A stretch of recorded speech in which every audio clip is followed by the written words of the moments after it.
He sat in 2A, hands folded, shoes polished, calm as the morning sky. He had a ticket, he had the right, but he didn't have the color they expected. "You need to move," the flight attendant said, loud enough for Rose to hear. No questions, no scans, just judgment. He didn't argue. He just made a call. 7 minutes later, the door opened again. Not for security, but for someone more powerful than the policy they abused. What happened next didn't just reclaim one seat. It rewrote the rules of who gets to sit where and why. The hum of the aircraft's ventilation system was steady, soft, almost calming. Noah Franklin sat upright in seat 2A, his posture impeccable, his dark brown hands folded gently in his lap. At just 11 years old, he wore his navy blazer and gray slacks like they were armor, every crease pressed, every button aligned. His black leather shoes shined under the cabin lights. There was nothing about him out of place, nothing loud or disruptive, except, it seemed, his presence. Samantha Green, the lead flight attendant, approached from the galley, a tight smile across her face and a clipboard in her hand. She stopped beside his seat, her shadow falling over him like a curtain drawn closed. "Excuse me, sweetheart," she began, voice syrupy but taut. "This is first class. Are you sure you're in the right seat?" Noah looked up slowly, calm, unbothered. "Yes, ma'am. It's on my boarding pass, 2A. He reached into his blazer and presented the pass without hesitation.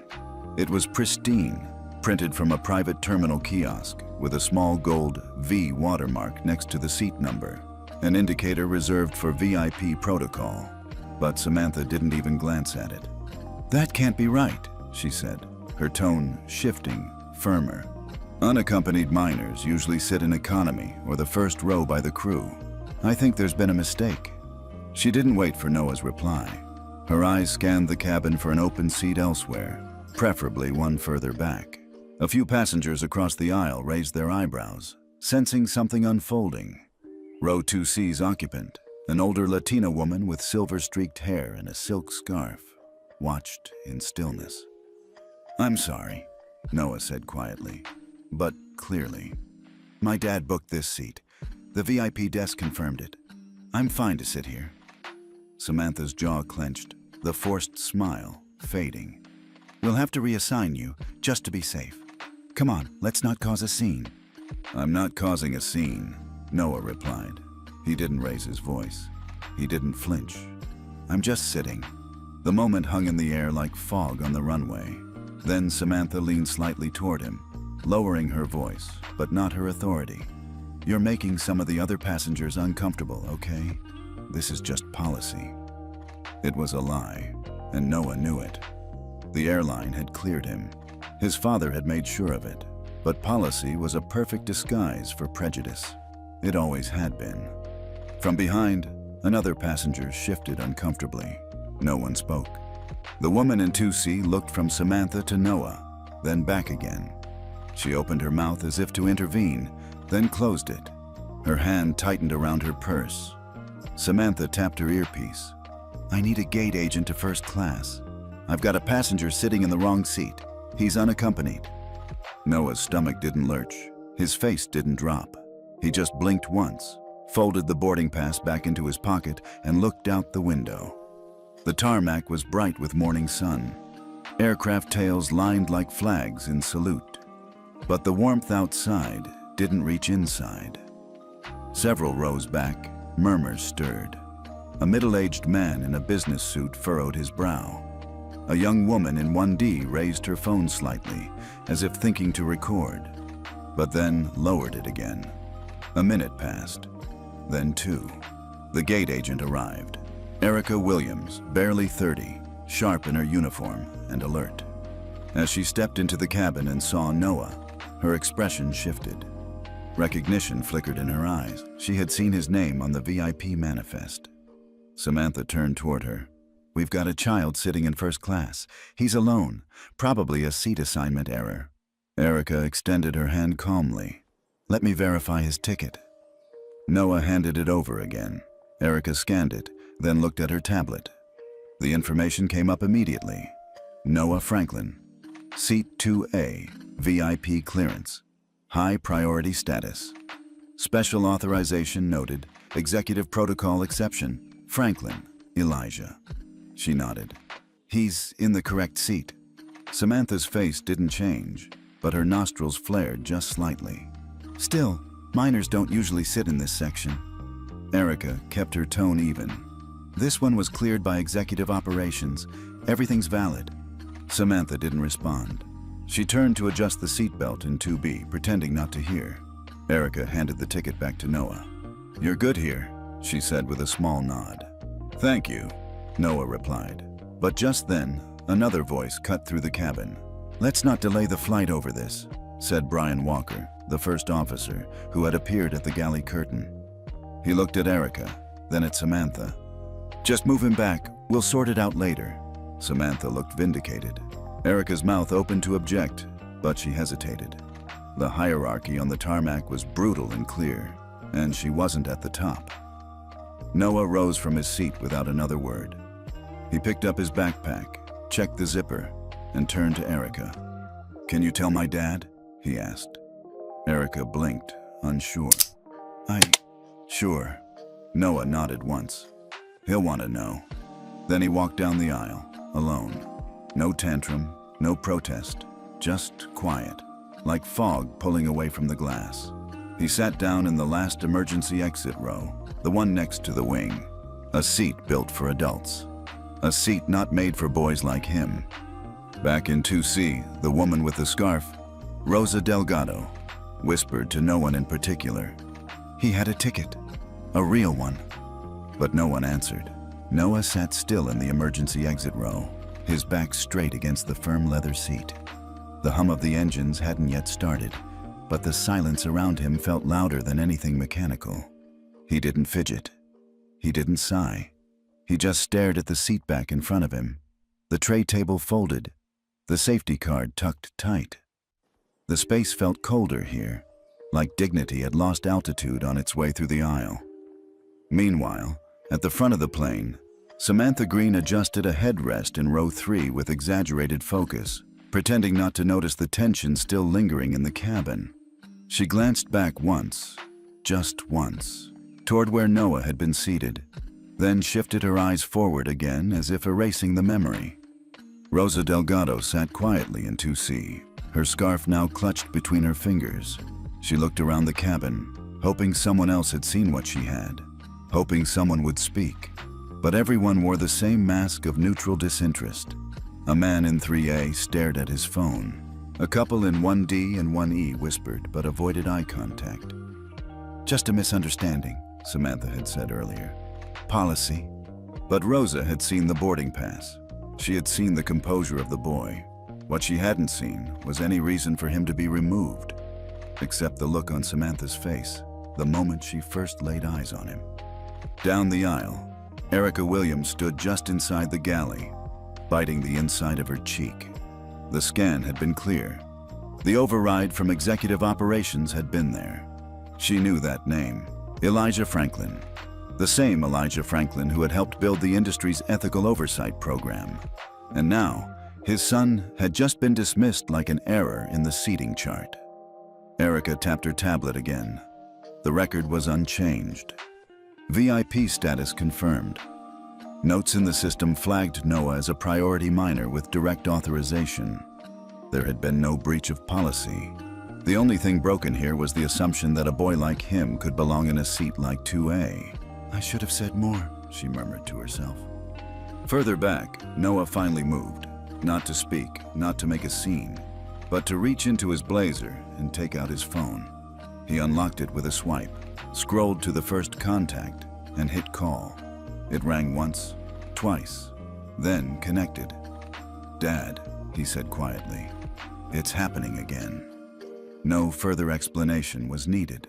On the other end, Elijah Franklin's voice didn't rise. He didn't curse. He just said, "Okay, stay where you are. I'll handle it." As Noah ended the call, a soft chime echoed above, a seatbelt reminder flickering on. He leaned back slightly, eyes on the light. Across the aisle, a teenage boy glanced at him, smirked. then turned back to his earbuds. Noah ignored him. Up front, Samantha approached Brian Walker at the cockpit curtain. "It's been handled," she said, casually. Brian nodded. "We'll note it as a seating adjustment due to unaccompanied status. Just check the manifest again."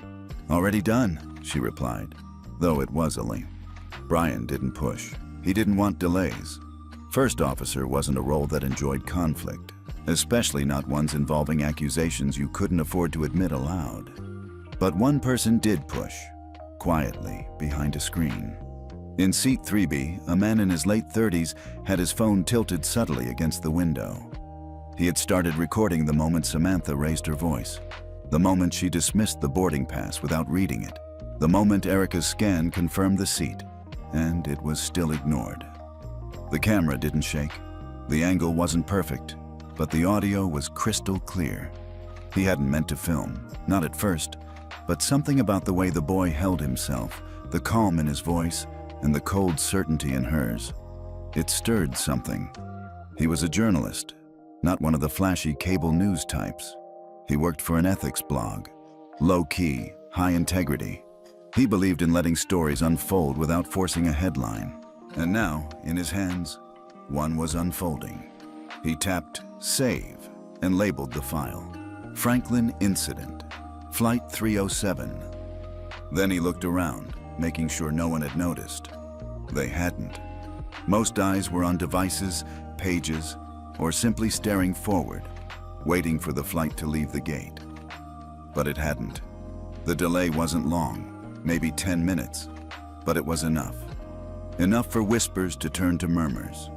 Enough for Noah's name to be passed quietly from Erica to another agent near the terminal, then to a supervisor standing just outside the jet bridge. Inside the cockpit, Brian exhaled and tapped the intercom. "Cabin crew, prepare for departure." His voice was even, rehearsed. But just as the chime sounded, a message popped up on his dashboard screen. "Hold for incoming clearance." He frowned. At the same moment, Erica's phone buzzed in her pocket. A message from gate security. The Franklin family had been flagged for immediate VIP intervention. Her fingers tightened on the tablet. This was no longer a seating issue. This was a reckoning on the verge of arrival. Down in the seat near the wing, Noah tucked his phone away and looked out at the tarmac. He wasn't angry. He wasn't even surprised. He had seen this before, at restaurants, at hotel check-ins, even once at school. But something about today felt different.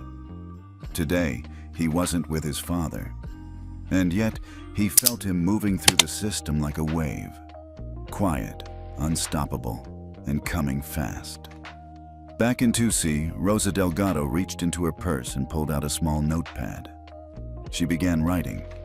Not a complaint, not a report. Just what she saw, word for word. She had been quiet too long in her life, she thought. Maybe it was time to change that. The seat beside the emergency exit was stiff and cold.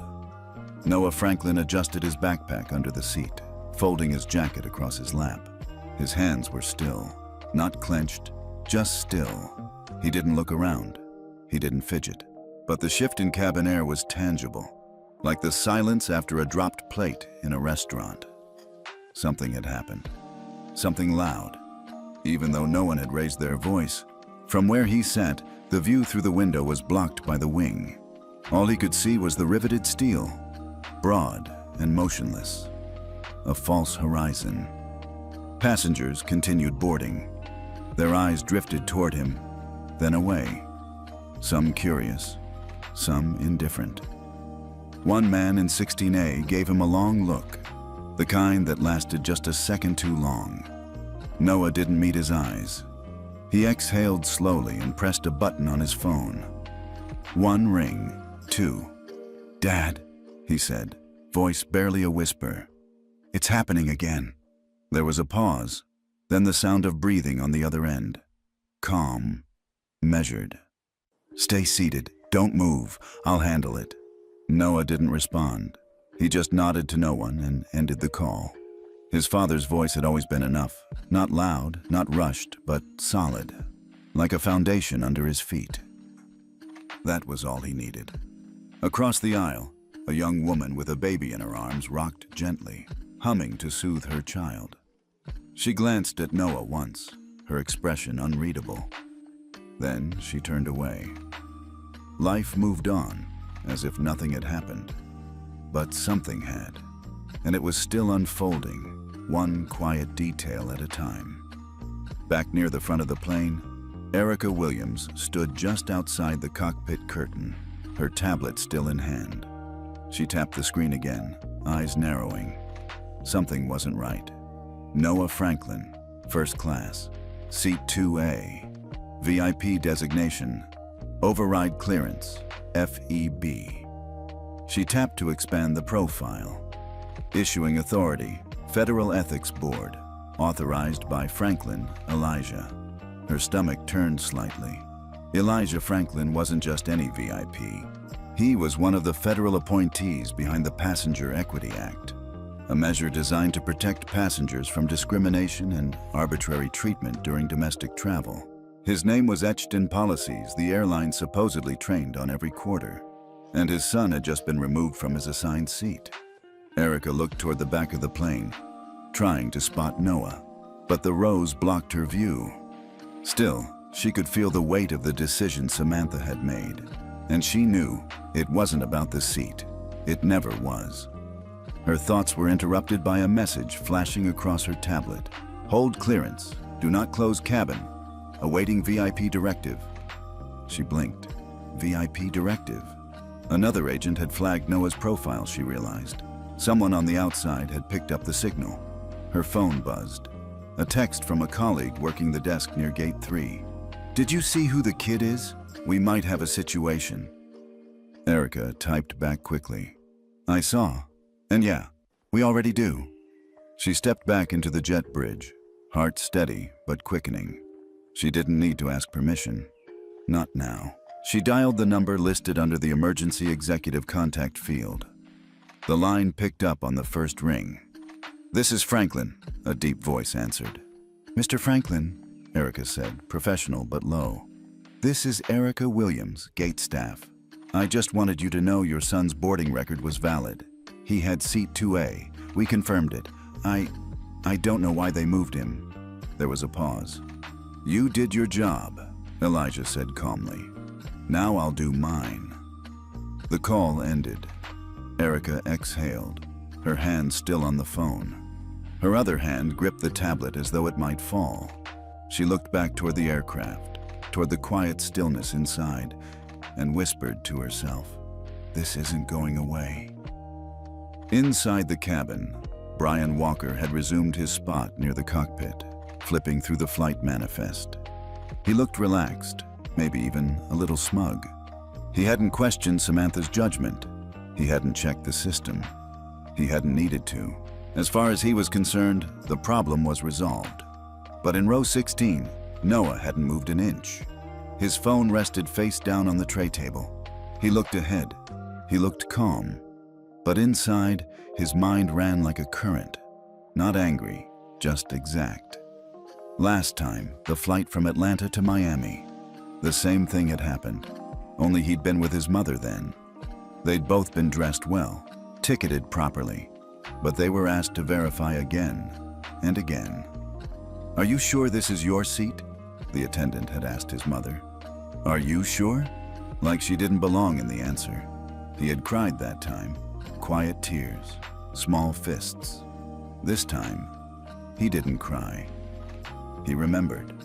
A few rows behind, a boy a little older than him leaned out into the aisle, stared, then leaned back with a smirk. Noah didn't flinch. In seat 2C, Rosa Delgado still hadn't opened her magazine. Her hands were folded over her purse, and her mind kept replaying the moment Samantha had ignored the boarding pass, had turned without reading, had smiled that smile that never reached her eyes. This wasn't policy. This was perception disguised as policy. And now, something had been set in motion. The fluorescent lights of the jet bridge flickered overhead as Erica Williams stood with her back against the wall, fingers flying across her tablet. She wasn't nervous, not yet, but she was alert. Every keystroke she tapped tightened a loop she couldn't untangle, not without consequence. She had worked for Liberty Wings for 6 years, long enough to understand the chain of command, long enough to know when someone had crossed a line that wasn't meant to be crossed. But this wasn't just a line. It was a minefield, and Samantha Green had just stomped through it like it didn't exist. Erica pulled up the manifest again. Noah Franklin, Seat 2A, age 11, status VIP clearance override, authorized by Franklin, Elijah. Then she opened a secondary panel, an internal directory only accessible by gate leads and senior agents. Her credentials gave her just enough access. She tapped the name, Franklin, Elijah. Title, Chairman, Federal Ethics Board, Department of Transportation. Past roles, Senior Ethics Counsel, Joint Congressional Oversight Committee. Co-author of the Passenger Equity and Fair Access Act. National Consultant on Discrimination Response Protocols in Commercial Aviation. Her heart skipped once, then steadied. This wasn't just a father. This wasn't just a CEO. This was the man who had written the very rule book Liberty Wings claimed to follow. And now, his son had been forcibly removed from a paid, confirmed, executive-cleared seat by someone who hadn't even checked the system. Erica bit the inside of her cheek. She looked up and around the gate. The waiting area was thinning. A few stragglers lined up at nearby counters. A security officer sipped coffee beside a pillar, oblivious. And over at Gate 4, a man in a sleek navy suit stood watching her. At first, she didn't notice him. He blended in, the way polished people often do. But when their eyes met, something in his gaze sharpened. He walked toward her, not rushed, not aggressive, just purposeful. He wore no name badge, no flight credentials, but his lanyard carried a silver laminate card, the kind only seen at quarterly executive briefings. "Agent Williams," he said. Not a question, a statement. She hesitated, then nodded. "Yes, sir." He extended a hand. "Miles Everett, Strategic Operations Director." Her fingers paused mid-air before shaking his. "I understand you flagged a situation," he continued. "With a passenger." She kept her face neutral. "I followed protocols, sir. The passenger in question had a valid first-class ticket, cleared by executive override. He was reassigned without cause." Miles nodded slowly, eyes unreadable. "Unaccompanied minor?" "Yes, but the override was specific. Exception granted by Elijah Franklin." There it was. His expression didn't change, but something behind his eyes flickered. A recognition she hadn't expected. Not panic, not concern. Calculation. "We appreciate your diligence," he said smoothly. "I'll escalate internally. You're dismissed from further involvement." She blinked. "Excuse me?" "No need for additional notes," he added. "We'll be handling it through central channels now." Translation: "Stop digging." Erica didn't move. "Sir, with respect, I was the one who verified the record. I spoke directly with Mr. Franklin." That made him pause. "You spoke with him?" "Yes. I wanted him to know the removal wasn't initiated by gate personnel. We confirmed his son's seat." Miles exhaled slowly, then stepped slightly closer. "Erica, I'm going to speak candidly. Elijah Franklin is not someone we want to antagonize. This could become a legal firestorm. But if we keep it contained, it doesn't have to." "Contained," she echoed, tone flat. "You're a good agent," he said gently now. "Don't jeopardize your trajectory over one misunderstanding." The warning was smooth, polite, lethal. She didn't answer. Miles gave a professional nod and walked off, already pulling out his phone. Erica watched him go, blood pounding in her ears. This wasn't a misunderstanding. It was a decision, a targeted one. And now someone was trying to cover it before it reached the surface. She turned back to her tablet, fingers trembling slightly. Inside the cabin, Samantha was pouring sparkling water into a plastic cup for a passenger in row 1B, her posture poised, her smile tight. Brian Walker leaned against the cockpit frame. chatting with a crew member as if nothing had happened. Noah still sat in the emergency row, staring straight ahead, unmoving. They thought it was over. They thought the quiet meant safety. Erica pressed the share incident button on her tablet. Not through internal comms, but directly to the airline's independent ethics auditor, a protocol she'd only used once before. She included the video file from the internal camera mounted above 2A, time-stamped to Noah's removal. She added her own memo. Passenger removed despite valid override. Suspected bias. Attempted suppression by internal leadership.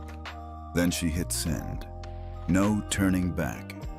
10 rows behind the cockpit, Rosa Delgado closed her notebook and tucked it into her handbag. She didn't know Erica. She didn't know Elijah Franklin. But she knew silence. She'd lived with it too long, and her gut told her something was shifting. Across the tarmac, a black SUV pulled up to the private access gate. Elijah Franklin had arrived. The SUV eased to a stop outside Gate 3's restricted entrance. The door opened, and Elijah Franklin stepped out. Not in a tailored suit, not flanked by lawyers or media. Just in a plain white button-down shirt, sleeves rolled to the forearms and dark slacks. No tie, no badge, no entourage. To the untrained eye, he looked like any other business traveler arriving late for a meeting. But his presence shifted the air around him, quiet and steady like a storm front approaching without thunder. The security guard at the access point glanced at his face and instinctively stepped aside. "Elijah Franklin," he said simply. The gate agent nodded and opened the door to the jet bridge without a word. Inside the aircraft, Samantha Green was resetting glasses at the front galley. She didn't see him at first. Neither did Brian Walker, who had returned to the cockpit to complete pre-departure checks. The energy in the cabin had relaxed. No one was shouting, no one was standing. Just an 11-year-old boy sitting alone near the emergency exit, back straight, eyes focused ahead. But not everyone had moved on. In row 3B, Jordan Mace adjusted his phone slightly on the fold-down tray. He was still recording, not because he wanted views, but because he had seen this pattern before. The casual dismissal, the authoritative smirk, the child being silenced by rules that bent without notice. A freelance journalist with a small but loyal following, Jordan had boarded early, planning to review the airline's premium seating. Instead, he'd caught the entire interaction, the dismissal, the refusal to scan the ticket, the moment the boy stood and said nothing but moved anyway. Without identifying anyone by name, Jordan had gone live, not with commentary, just with the footage. His screen now showed hundreds of real-time viewers. Comments poured in. Why was he moved? He showed the pass. Someone stopped this. But Jordan said nothing. He knew when silence did more than speaking. He was waiting to see what the system would do when confronted with its reflection. And then, the door at the front of the cabin hissed open. Elijah stepped in slowly. He didn't rush, didn't scan the cabin for his son. He already knew where Noah was. He walked down the aisle with a calm, practiced gait, pausing only briefly as passengers turned one by one. Some recognized him, not from fame, but from posture, from presence.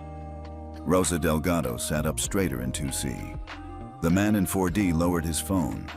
Even Samantha, upon glancing up, stiffened. "Sir," she began, voice carefully neutral. "Passengers aren't allowed." "I'm not here as a passenger," Elijah said. He reached into his pocket and pulled out a silver laminate badge. One glance from Samantha and her words caught in her throat. "Mr. Franklin?" she said softly, tone shifting. He nodded. "Your crew removed my son from his confirmed seat. I'd like to know why." Samantha opened her mouth, closed it, reopened it. "We were following protocol for unaccompanied minors." "No," Elijah interrupted. "You ignored the override. You dismissed the pass. You didn't even scan it." Brian Walker stepped out from the cockpit, hearing the rising tension. "Sir, if we can just take this off the aircraft." "You moved a child," Elijah said, voice still low. "From a confirmed seat in first class to an exit row, reserved for adults only, without verifying your decision." The cabin had gone silent. Even the baby in row 7 had stopped fussing. All eyes were on him now. From his seat, Jordan Mace tapped the screen and zoomed in slightly, not for drama, but for clarity. Elijah turned slightly, addressing no one in particular. If this was about policy, then why didn't you follow it? If this was about safety, then why didn't you check the facts? And if this was about comfort, whose comfort was more important than his? He turned and met Brian's eyes directly. I'm not here to threaten. I'm here to ask one question. Would you have done the same if his skin was a different color? Silence. Rosa Delgado stood up slowly. Her voice, though shaky, was clear. I saw it too, she said. He showed his ticket. She never looked. None of us said anything. I didn't say anything. Another passenger cleared his throat. He was respectful, calm. We watched it happen. Samantha took a small step back. Elijah continued, I don't need you to lose your job. I need you to understand your job. Your decisions today weren't about airline policy. They were about perception. Jordan Mace's phone lit up with a surge of reactions. The feed now had over 3,000 viewers. One wrote, This is how you dismantle bias, quietly, directly, and publicly. Brian Walker raised his hand slightly. We were under time pressure. You weren't under pressure, Elijah said. You were under the influence of assumption. He then turned his gaze toward Noah. Son, he said, voice softening, you did what I taught you. You stayed still, you stayed clear, and now I'll do the same. Noah didn't rise, he simply nodded. The look in his eyes said everything. Elijah turned back to Samantha and Brian. You'll reinstate his seat. You'll issue an apology, and then you'll explain to your company and the public why you acted before you checked. Jordan ended the stream right then, not because the moment was over, but because it had just begun. Samantha Green stood frozen, her hands lightly clasped in front of her apron, the faint glimmer of sweat starting to break across her brow. The murmurs in the cabin had grown heavier, weighted not with noise, but with judgment. She kept her voice low and her smile thin, trying to stay calm. Mr. Franklin, she began again. Her tone dipped in diplomacy. I understand this situation has upset you, but I assure you there was no malicious intent. We were following the best guidance available. You mean the guidance you didn't bother to verify? Elijah asked evenly. Samantha hesitated. In high-pressure boarding scenarios, we're trained to prioritize flow. Unaccompanied minors typically sit in first class when they have a valid, pre-cleared seat booked by the VIP desk and flagged by executive override. Elijah finished for her. You didn't follow training. You followed a hunch. From seat 2C, Rosa Delgado gave a soft, audible, like someone witnessing a truth long overdue. Her eyes locked on Samantha with quiet disappointment. Brian Walker shifted beside the cockpit door, arms now crossed. He leaned slightly against the fuselage wall, eyes narrowing, but staying quiet, letting Samantha take the heat. But it wasn't going to stay that way. Erica Williams reappeared at the cabin entrance, tablet in hand, expression tight. She gave Elijah a brief nod, then turned toward Samantha and Brian. I've pulled the personnel archive, she said flatly. There's a record, internal only.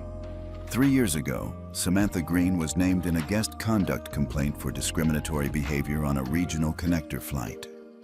Samantha's eyes widened. That case was dismissed, she snapped. No, Erica corrected, her voice controlled. It was sealed, pending mediation. That's not the same thing. Passengers shifted uncomfortably in their seats. Some didn't understand all the words, but they felt the weight of them. Rosa Delgado raised her brows. The man in 3A let out a slow, intentional breath. Jordan Mace, the journalist, though his phone was off, scribbled notes on the back of his ticket stub. He recognized a breaking story when it walked on 2 legs in a pressed uniform and a nervous smile. Elijah turned toward Samantha again. What else haven't you said? She swallowed. That matter was resolved years ago. It's not relevant. It's relevant if you keep repeating the same behavior, he replied sharply. A pause. Then, almost as if on cue, another thread unraveled. Erica looked at her tablet again, her lips tightening. "Brian Walker," she said. "First officer. Your profile includes a personal reference in your initial onboarding, endorsed by Everett Communications, Liberty Holdings. Is that correct?" Brian's jaw twitched. "Yes, that's our parent company." "Your cousin," Erica continued, "is Miles Everett, Strategic Director for Liberty Wings." A long silence followed. It wasn't illegal. It wasn't even explicitly unethical. But in the context of what had just happened, it smelled like rot beneath polished marble. "So, you were comfortable backing Samantha's judgment," Elijah said, turning slowly to Brian. "Because no matter how this went, your family name would cushion the blow." Brian stepped forward, defensive now. "I didn't think the boy was unsafe. You didn't think at all," Elijah cut in. "You assumed. You backed a flawed call because it was easier than checking the facts. And when that assumption was challenged, you buried it under procedure." Brian's face reddened. "It's not like that." "Then tell me what it's like," Elijah replied. The plane had gone utterly silent. In 3B, Jordan was scribbling now with purpose. He couldn't live stream again. It would reveal too much too fast. But this needed context. Layers. Because this wasn't just a moment anymore. It was a map of power and protection, of prejudice made institutional and invisible. Erica spoke again, this time not looking at anyone in particular. "There's a culture problem here. The overrides exist to prevent exactly this kind of situation. But if people at the top ignore them, or worse, feel protected when they do, then the system isn't broken. It's complicit." Samantha shifted on her feet. "This is all getting blown out of proportion." Elijah's voice lowered. "No, what you did to my son is exactly the proportion. You saw a black child in first class and decided something was wrong, not based on his behavior, not on any red flag, but on your discomfort. You wrapped that instinct in policy, and you moved him, silently, confidently." He paused. "That's not just bias. That's trained behavior." Brian's eyes darted around the cabin. He seemed less sure now, as if realizing that his usual defense, the layers of corporate anonymity, weren't going to shield him here. Elijah stepped back, his gaze sweeping the entire front cabin. "This isn't about one flight," he said. "It's about how many other people you've done this to who didn't have a parent who knew where to look, who didn't know how to push back." Samantha looked down. For the first time, her facade cracked. A small gesture, just a shift of her hands, but it betrayed the pressure she felt. And that's when it hit the passengers. The twist wasn't that these people had made a bad call. It was that they were protected, empowered, reassured that no matter the fallout, someone behind the curtain would mop it up. Jordan Mace didn't need to embellish anything. He just needed to keep writing. He knew this story would write itself. Elijah folded his arms, his tone final. "My son doesn't need your apology. He needs your accountability." The cabin was still. Not the soft, relaxed kind of stillness, but the kind that comes right before something breaks. The passengers had stopped pretending to scroll their phones. The air was thicker now, pressurized not by altitude, but by silence. Elijah Franklin stood just inside the front of the aircraft. He hadn't flashed a badge. He hadn't raised his voice. He hadn't threatened anyone. He didn't need to. He just stood there. Samantha Green looked away first. Her hand twitched toward her collar, a reflex, like straightening something invisible might restore control. Brian Walker, still near the cockpit, stiffened but said nothing. He'd already learned that words were now liabilities. Elijah's eyes moved across both of them, slowly, deliberately. Not with anger, but with recognition. Like a teacher returning to a school after years away, only to find the same bad habits left unchecked. He reached into his jacket pocket and pulled out a small black recording device, compact, unassuming. He pressed play. The audio crackled for half a second before a voice, Brian's voice, came through clearly. Move the kid to the back. Don't ask questions. The words hung in the cabin like smoke. Instant. Undeniable. Elijah let the silence stretch after the recording ended. He didn't speak right away. He just looked at Brian, and then at Samantha, letting their own discomfort speak louder than anything he could say. I knew I wasn't crazy, Rosa Delgado muttered in 2C. Passengers murmured. A woman in 1D pulled out her phone and began typing. The ripple was spreading. Elijah finally spoke. This isn't about a seat. This is about authority used without accountability. You didn't follow policy. You followed assumption. And when questioned, you hid behind the uniform. Samantha took a step forward. That was never my... Stop, Elijah said. Just one word. Quiet. But it snapped through the air like a command. He turned slightly toward the rest of the cabin. Some of you know who I am. Some don't. My name is Elijah Franklin. I served as the Chief Ethics Counsel for Liberty Wings from 2010 to 2015. I helped write the anti-bias protocols that govern crew discretion. I designed the override verification system for unaccompanied minors. I was the one who insisted that VIP clearance should never be ignored based on age, appearance, or comfort of other passengers. He let that sink in. And today, my son, Noah Franklin, was removed from a verified executive-approved seat because 2 employees chose instinct over integrity. He paused, then turned back to Samantha. I know the training you received. I know the checklist you ignored. I know the policy you used to shield yourself after you acted.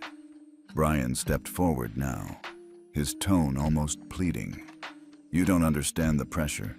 We're told to keep the cabin moving, to avoid confrontation. And yet, Elijah interrupted, you chose confrontation with a child instead of verifying his credentials. Brian faltered.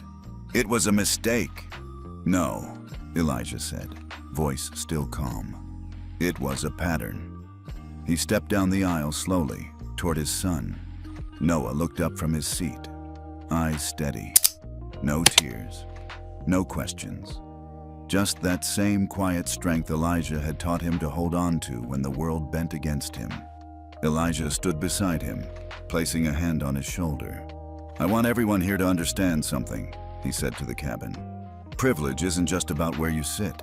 It's about whose word is believed without proof, about whose presence is challenged without reason. He faced the crew once more. I didn't come here to file a complaint. I came to see whether the system I helped build would stand on its own. A beat. And now, I know. The words weren't dramatic. They weren't loud. But the chill they left behind moved through the rows like a sudden shift in cabin pressure. From near the rear, a young flight attendant stepped forward. She looked barely out of training. Fresh uniform, trembling hands. She spoke just loud enough. Sir, she said, I read your ethics manual in training. It's actually why I joined this airline. Elijah met her gaze. Then make sure it doesn't collect dust. Jordan Mace, now holding a notebook in one hand and his phone in the other, whispered to himself, this isn't a story. It's a reckoning. Samantha finally spoke again, voice brittle. What do you want from us? Elijah looked at her without flinching. I want what you denied my son. Accountability, not assumption.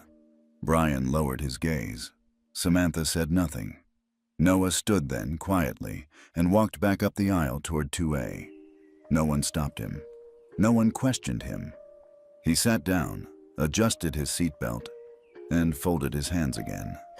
Elijah gave him a small nod, then turned back to the crew. I'll be contacting the board, he said. And this time, I'm not writing the policy. I'm enforcing it. He didn't wait for a reply. He simply returned to the jet bridge, the door hissing closed behind him. For the first time in that cabin, no one wondered if the boy belonged in first class. They wondered why it took so long for someone to notice he always had. For a moment, after Elijah Franklin stepped off the plane, silence returned. But this time, it didn't feel like fear. It felt like a pause before something larger. The quiet wasn't about tension anymore. It was about truth building behind sealed lips, ready to be let out. Noah sat back in seat 2A, not triumphant, not smug, just steady, as if he belonged there all along and had never left. His small hands gripped the armrests lightly, his face forward, eyes on nothing and everything at once.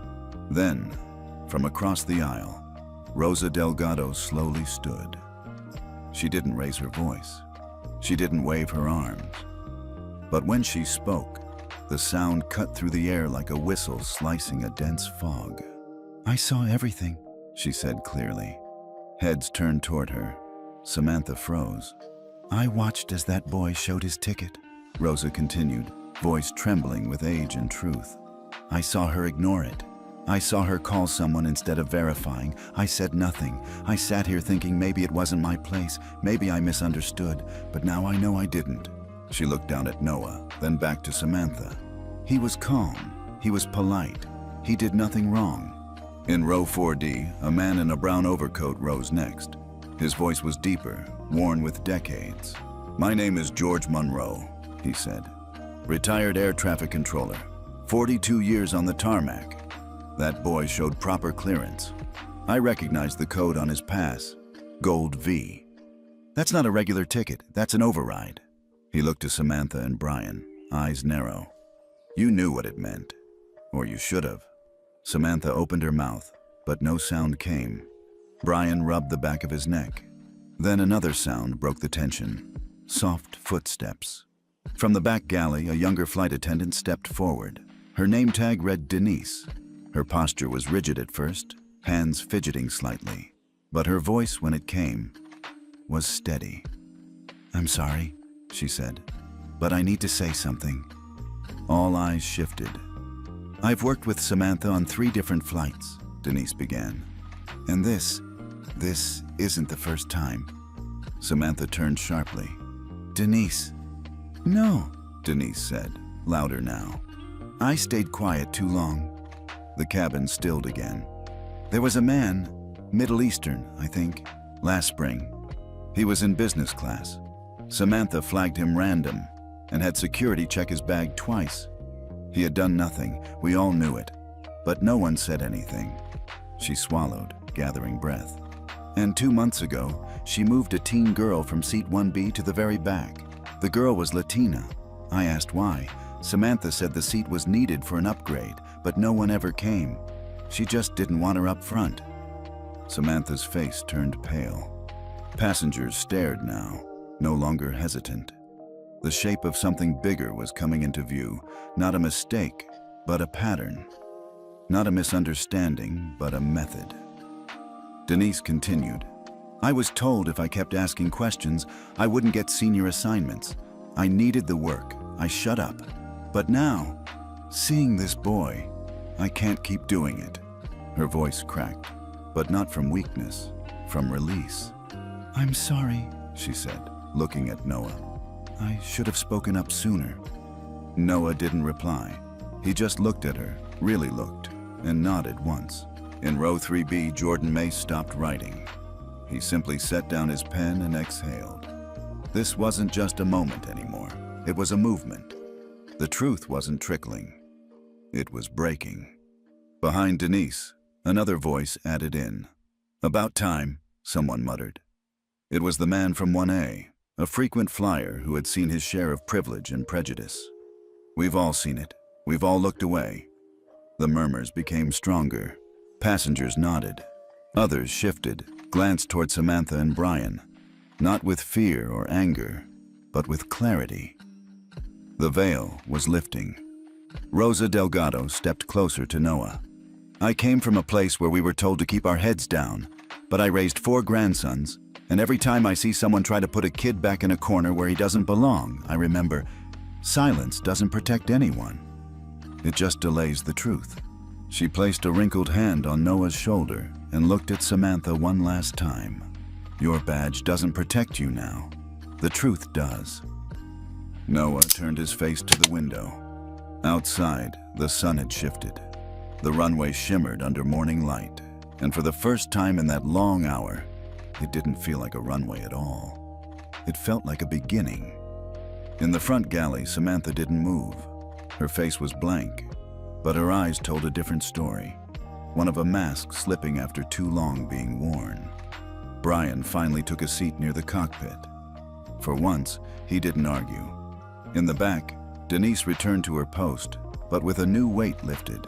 One by one, passengers sat back down. No announcement had been made. No press release had been issued. But something had changed. Justice hadn't landed yet, but it had boarded. The cabin door remained open, the jet bridge still connected like an umbilical cord between truth and consequence. The tension didn't need volume anymore. It had matured, no longer sharp, but steady and impossible to ignore. The kind of silence that follows not from fear, but from realization. Erica Williams stepped onto the aircraft again, her expression professional, but her posture firmer. Behind her stood two uniformed ground agents, not security, not law enforcement, just protocol enforcers. Silent symbols that something official was happening. "Samantha Green, Brian Walker," she announced quietly. "You're being asked to step off the aircraft. Effective immediately." Samantha blinked. "On what grounds?" "Internal review," Erica replied. "Pending investigation." Brian glanced at Samantha, then at the agents. "This is absurd," he muttered. "You have the right to appeal through HR," Erica added, her voice even. "But right now, the directive is to remove you both from service for this flight." Passengers didn't cheer. They didn't clap. This wasn't a movie. This was accountability in its rawest form. Quiet, serious, and long overdue. Samantha hesitated. Her hand hovered over the beverage tray as if grabbing it would somehow anchor her to the cabin. Then she stepped back, smoothing the front of her blouse. She turned once toward Noah, then quickly looked away. The weight of her choices clung to her heels as she walked out, each step heavier than the last. Brian followed, jaw clenched, eyes forward. No arguments, no denial. Just the slow trudge of a man whose armor had cracked.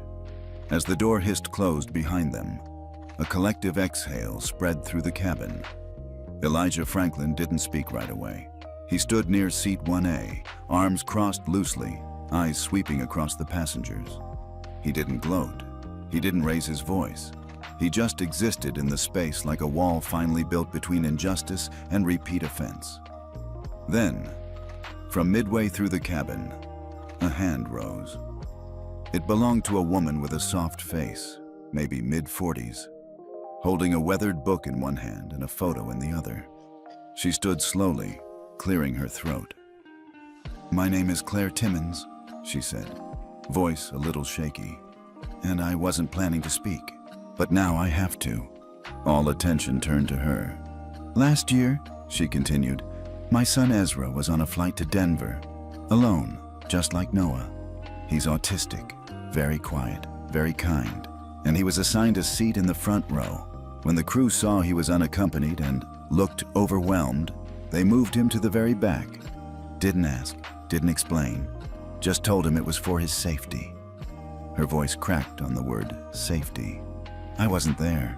I only found out when he told me the man beside him said, 'Guess the good seats are for grown-ups, huh?'" Ezra smiled and said, "I guess so." That's all he said. And I cried for hours that night. She looked at Elijah. "Your son just went through what mine couldn't explain. And today, I saw someone finally say something." She held up the photo of Ezra. Bright eyes, a toy airplane in hand. The image hung in the cabin like a prayer. "I didn't file a complaint," Claire said softly. "I didn't want to cause trouble. But now I wish I had." Elijah gave her the gentlest of nods, not just of acknowledgement, but of solidarity. And then came another voice. "I'm with her," a man said. "My nephew, same thing. JFK to Chicago, first class, brown skin, asked to prove he wasn't mistakenly upgraded. He was 13. More murmurs. "I saw that happen once too. My niece had to change seats mid-flight. No reason given. The floodgates weren't open, but the dam had cracked and the water was moving." Noah sat still, absorbing the wave of empathy. Not pity, not attention, just shared experience. His expression hadn't changed much, but there was a softness around his eyes now, like the tightness had finally released. Erica approached Elijah and handed him a small document. Internal investigation's been initiated. Official channels open as of 20 minutes ago. Thank you, he replied. I mean it, she said, more quietly.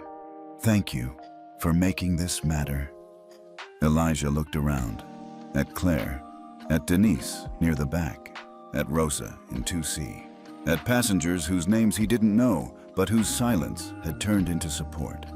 Then, without needing to say more, he walked toward Noah, knelt beside him, and said quietly enough that only his son could hear, "You changed something today." Noah turned to him. "Did I?" Elijah smiled faintly. "You stayed still. You stayed true. The rest followed." Back at the front, the new flight crew began resetting. A replacement co-pilot arrived. Samantha's station was now manned by Denise, eyes clear, posture taller. The captain came over the speaker moments later. "Good morning, passengers of Flight 307. Thank you for your patience. We'll be departing shortly. Today's flight may have taken a bit longer to prepare, but sometimes the runway takes longer when you're moving in the right direction." The plane finally took off with a hum, the engines rising into the calm, golden air of early afternoon. But the real momentum wasn't measured in altitude. It was measured in awareness. The ripple that started in Seat 2A had made it far beyond the confines of this aircraft. By the time the wheels lifted off the ground, truth had already landed elsewhere. An hour into the flight, phones across the cabin began to buzz. Notifications lit up one by one. News alerts, push messages, social media feeds ablaze with a single story. Boy removed from first class despite clearance. Airline faces public outcry. Jordan Mace's footage, quiet and unedited, had gone viral. No music, no dramatic voiceover. Just the truth in raw sequence. Noah's calm explanation, Samantha's dismissive wave, Brian's terse command, and Elijah's silent return to his son. No anger, no yelling, just the heavy, undeniable weight of injustice captured without embellishment. Within minutes, Liberty Wing's official account had posted a statement. "We are aware of an incident involving the reassignment of a minor passenger with full clearance. We deeply regret the actions taken by our staff and are launching a full internal investigation. We have suspended the crew involved and are reviewing all relevant protocols." Passengers scrolled in silence. Some read aloud in whispers. Others just watched Noah with quiet reverence, as if realizing they were part of something bigger than turbulence and timetables. Back on the ground, the story had exploded across platforms. News anchors debated it live. Experts in aviation policy were summoned to explain override clearances. Elijah Franklin's name trended for hours, not as a policymaker, but as a father who had chosen quiet defiance over loud condemnation. And yet, none of that seemed to touch Noah. He sat in his seat, headphones on, gazing out the window, not smiling, not sad, just grounded, as if this was the eye of his storm, and he'd learned how to sit through it. After the flight landed and the passengers disembarked, Elijah and Noah were met by a discreet security team, airport personnel, not press. Elijah had requested no cameras. This wasn't about performance. It was about closure. But later that evening, after hotel check-in and dinner, something unexpected arrived. Noah sat at the edge of the hotel bed, scrolling through his tablet when a new message notification popped up. From Anonymous at libertywings.com, subject, "I watched you." Noah hesitated, then opened it. The email was brief. "Noah, I was there in the control room when it happened. I heard the call. I didn't speak up. I should have. You didn't just make them see you. You made us see ourselves. You changed us.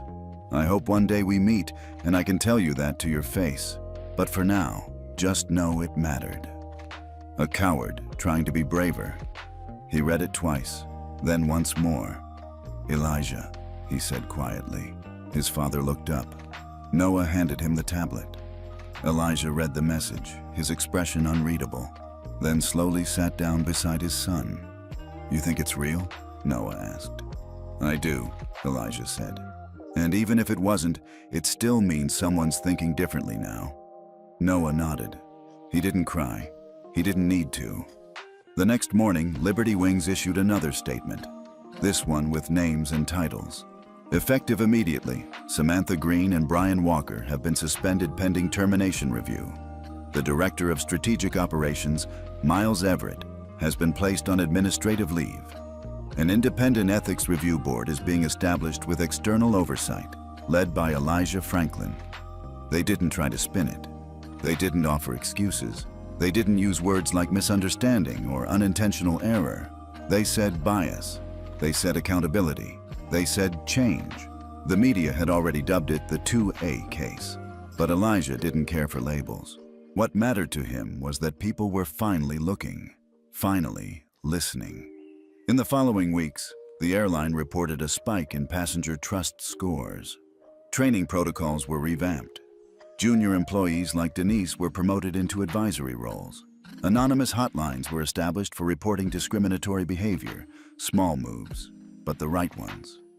Noah returned to school a week later. No big scene, no parade. Just the same hallways and teachers and textbooks.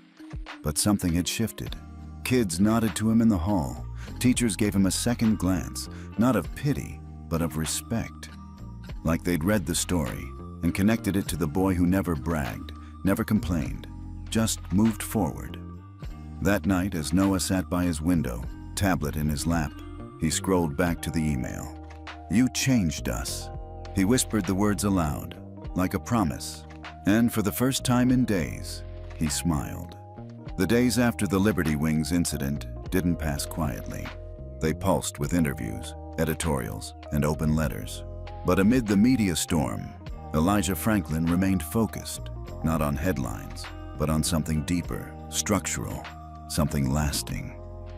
He sat before a semicircle of federal transportation officials in Washington, D.C., not as a grieving father or a viral figure, but as a strategist, as a builder of rules. The very kind he once wrote to protect people like his son, and failed. "This isn't just about Liberty Wings," Elijah said, voice calm and deliberate.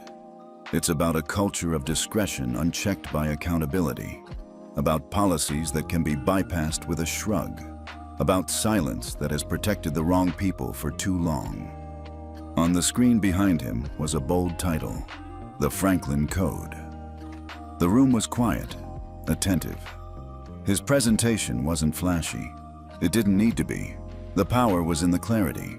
The Franklin Code was a new federal initiative, one Elijah had drafted in the weeks following the incident. It mandated transparent override verification systems for all U.S.-based commercial airlines, mandatory third-party reviews for all complaints involving bias or passenger mistreatment, whistleblower protections for airline staff reporting ethical violations, quarterly audits made public to track misconduct trends across companies. Elijah looked directly at the board.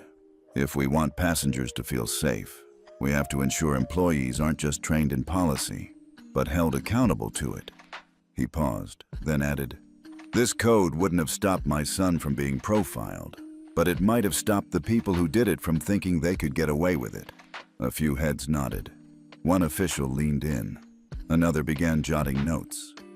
After the meeting, representatives from two competing airlines approached him privately, Delta Sky Group and Atlantic Coast Airways.